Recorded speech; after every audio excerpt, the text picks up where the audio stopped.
So may question lang naman ako. Few questions lang naman about dun sa syempre nature of work or ano ginagawa as production or sa production.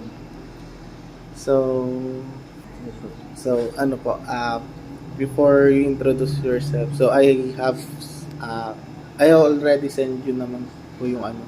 So yung name, company name, number of years in the company or position sa company, then explain the nature of your work as in maintenance, then what are the equipments that you handle in the company?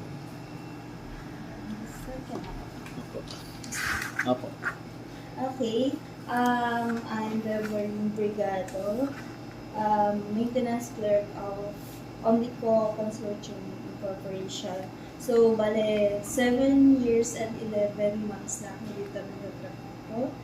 Then, yung sa work ko, bale, as maintenance clerk, syempre ako yung taga-monitor ng PMS, kung kailan mapi-PMS yung equipment natin. Then, yung mga paperworks, tapos yung mga taga-issue din ng mga job orders, kung anong gagawin sa equipment. Monitoring ako. So, I have few questions po pala. So, Ate Bebs, what are the maintenance, planning, programming, and schedule? So, specify in either in daily, weekly, or monthly, or year. Okay.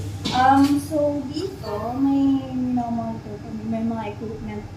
Ang mga equipment na hinahandle namin is yung transit mixer, service vehicle, equipment, heavy equipment, which is ito yung mga backhoe, payloader, then concrete pumps. So, may mga sa maintenance planning, may sinusunod kaming PMS plan, which is ito, kung kailan namin pinipms yung equipment. So, sa transit mixer, bale, pinipms namin siya every 5,000 kilometers. So, kilometer base kami. Then, sa service vehicle, meron din kaming mga kilometer base. Then, meron din kaming quarterly. Yun na yung mga lumang mga canter natin. Then, sa heavy equipments, pinipms namin siya every 500 hours. So, with concrete pumps.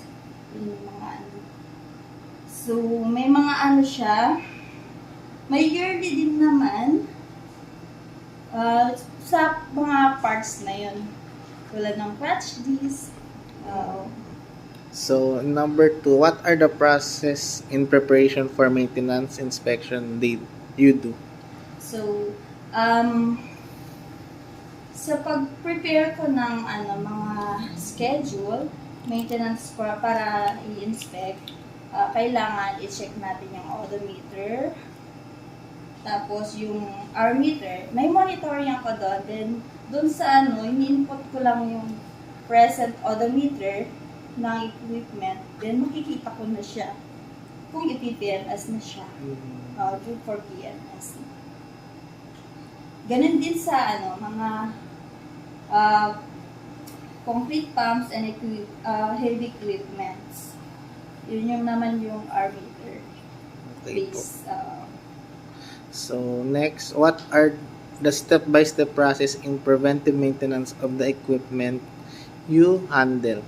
So, dito sa atin, may mga process tayo sinusunod. Tulad dito sa preventive maintenance. So, first, ang gagawin natin, kailangan natin yung schedule of equipment, yung mga kung ano mga equipment ang naki-schedule that month, kasi every month tayo nag-i-schedule. Then, after that, ang process nun, binibigay ko yung memo sa mga PMS group natin. So, si PMS group, pag mag-start siya mag-PMS, kailangan yung working area is malinis. Then, para ipapasok dito sa motor pool yung equipment, then check nila yung mga parts kung available ba sa warehouse. Then, kung available naman, then i-proceed na sila sa PMS, execution of PMS. Then, after that, After na nilang i-change oil yung equipment at yung mga parts na kailangang palitan, after the i-quality check. That is important sa isang process, quality checking. Then, pag okay na equipment, fill up na sila ng mga forms, mga records for the records. Kasi important yung records para may history siya. Babalikan natin. Okay po. Then next, is there any corrective maintenance they implement? So how frequently? How frequent? Pag sa corrective maintenance, ito yung sa mga repair of equipment. Yan. May isa din kaming process dito sa maintenance na pagre-repair. So, kalimitan dito is yung mga ilaw natin, yung mga pinokorek. Yan yung mostly na ginagawa nila daily. Kasi yan yung mga mostly na nasisira. Ilaw, minsan yung mga iba nag-change tire, palit ng gulong, kailangan palitan na yung gulong. So next po, is there any alteration or modification process that you do? Okay, pag ano naman, mostly dyan, mga nagbabago kami dun sa pag may makaka-encounter kami ng back job, syempre, babalikan namin yung process kung ano ba talaga yung naging sanhi ng pagka-back job niya or yung yung parts ba, may defective factory defect ba yung parts na in-install, yun, binabalikan yung process. Pagbago, kung may proseso bang babaguhin doon sa repair na yun. Okay po. So, next, is there any reclamation maintenance and how do you process? Okay. Pag sa mga reclamation maintenance, ito naman yung mga rehabilitation of equipment. So, as of now, bago pang mga unit, casing age ko siya 7 years. Pero dyan, may mga kinakorek na kami, mga tulad ng pintura, yun yung mga pinipinturahan nila, mga ball drum, kailangan ng pinturahan yung mga sa isang unit. Yun, as of now kasi wala pang buong rehab. Oo. Bale, more on repainting kami. So lastly po, explain the major operation of the company. Okay. The major operation of this company is to serve and to provide the needs of the client. Yeah, so, ano yung product ni Omnico?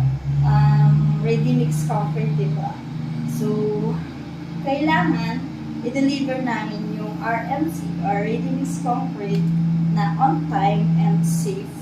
Yung konkreto at saka yung equipment natin makarating doon mismo sa site. Para